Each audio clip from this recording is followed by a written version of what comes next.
Good morning, Brian. Hello. So what are we looking at here? This is a 1992 Geo Metro, my version. It doesn't look like a Geo Metro. It looks way cooler. So it's your version. What did you do to it? Well, after driving it 19 years, I decided it was time to change it up a little bit. And I actually started with the taillights and was thinking kind of early T-Bird theme. Yeah. And I made the fins and put the taillights in it. All the body work is handmade. I kind of worked my way around. I had parts given to me. I bought parts at garage sales. Yeah? You know, I got a 47 Buick grill on it. Right. The bumper, this front bumper is off my brother's first car, a 60 Chevy. Wow. And he'd smashed it into a telephone pole. Well, my car's a little narrower than the Impala was, so I cut the bat off it and made it fit. That's why I left a AAA sticker on it. Yeah. Well, it looks fantastic. You did a great job, and that really classed up the front end. So what was this off of? This, I believe this is a 52 Chevy hood ornament. Okay. That was given to me. Someone was replacing theirs. All right. And then, so then you did the side trim as well. Side trim is all handmade. Anything I could find that I thought would shine up. I used bits of Mama's roasting pan. And it must have been incredible work to try to get that. So this is completely different hood, or you reskinned the top? How did you do that? It's reskinned. The center section of it is from a Chevy HHR. Okay. This part, yeah. The center section. Okay. I had to make the headlight tunnels. I used concrete forms for that. And all the body work is fiberglass, you know, so I had to make a mold and then lay it out. Okay. Cool. And then you didn't really do much to the interior, did you? Well, oh, look at that. I did. I changed the seats. Yup. I grafted two dashboards together. Okay. Originally, this hump didn't exist. It was just that one that came across. So yeah, I got a donor dashboard and shrunk this down and made it fit. The seats are out of an old Chevy Cavalier. Yeah. Fantastic. And so moving on back, that gas door, did you change the gas door too? The gas door, the whole quarter panel, all the way up through the door I made that of fiberglass. What about the fins?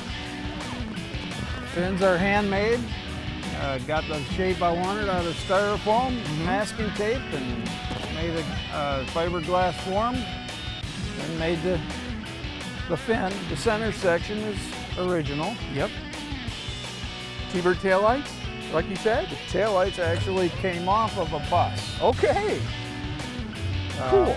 I can't verify that, but I've seen buses going down the road and it looks like the same light, the ones up at the top. Yeah. The trim around it is off the Jeep CJ. And then I used the trim to mold the glass. Okay. You got the trunk opens with a latch instead of that's a universal screen door handle. Nice. It doesn't look that way. And of course you had to make a custom bumper too. Again, that's a duplicate of the front bumper, only the front bumper, the center section is upside down. So that's off a 60 Chevy Impala. Okay. I had to pay for that one. Well, I'll tell you, you made something unique, and everywhere you go, you have the only one. I do. Well, great work. Thanks for talking to us about it. Thank you, Mike. Have a good day.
466 International diesel engine out of a school bus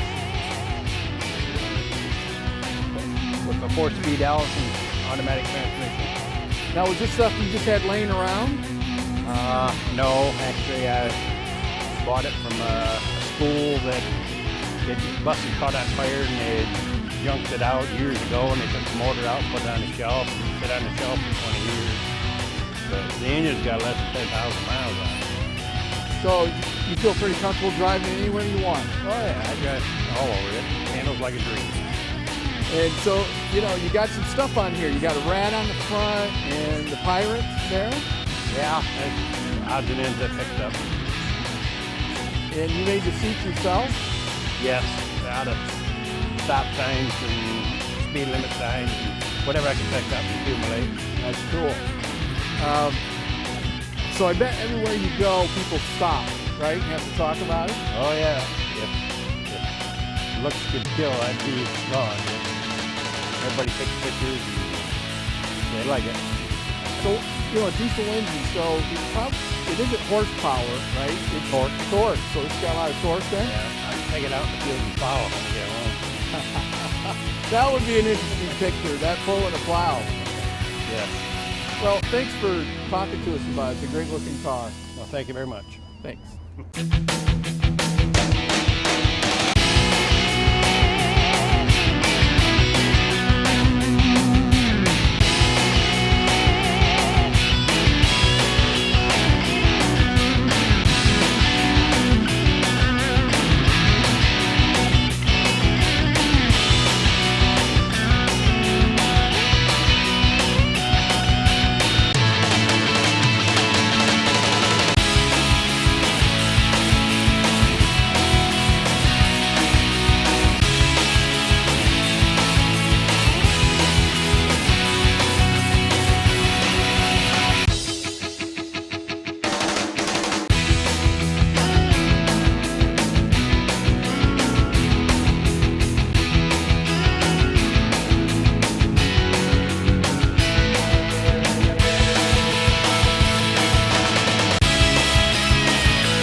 Dave, this is a great event.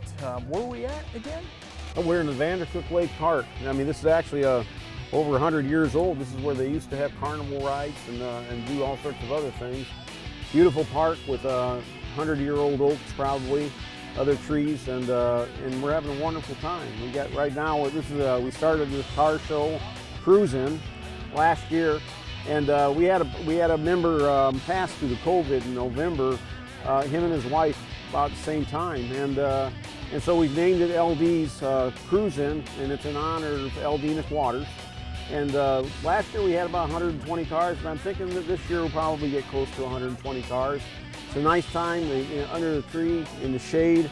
Beautiful weather today. We have Vandercook Lake High School's wrestling team has a dunk tank that they're running over here, and the Vandercook Lake cheerleaders are selling snacks and other things over on the other side. We have about 6 or 7 farmers market tables that are set up over there, and they're selling everything from goat soap to other beautification items.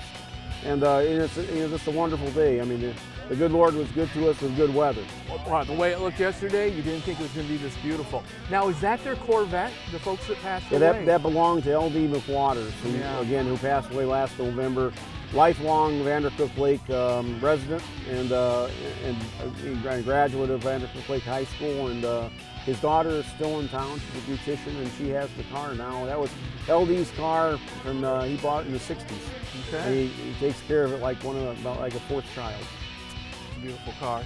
This is a beautiful event, and you know, thanks everything that the Lions clubs do for, Well, for thank you. the people who are blind and sight and hearing. And do you guys have special projects that you do that's unique to your club?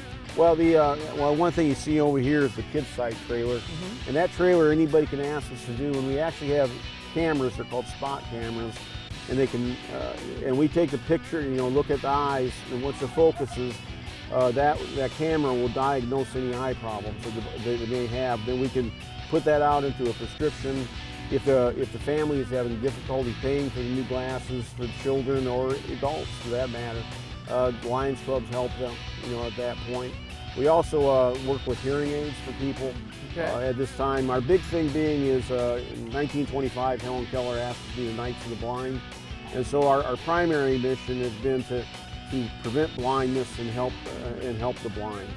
And the other things though we do is we're big into diabetes. We have 2 diabetes clubs in our area. One, the Jackson Diabetes Club, who's going to be running once a month sessions where we bring in professional speakers to talk about things that are important to diabetics.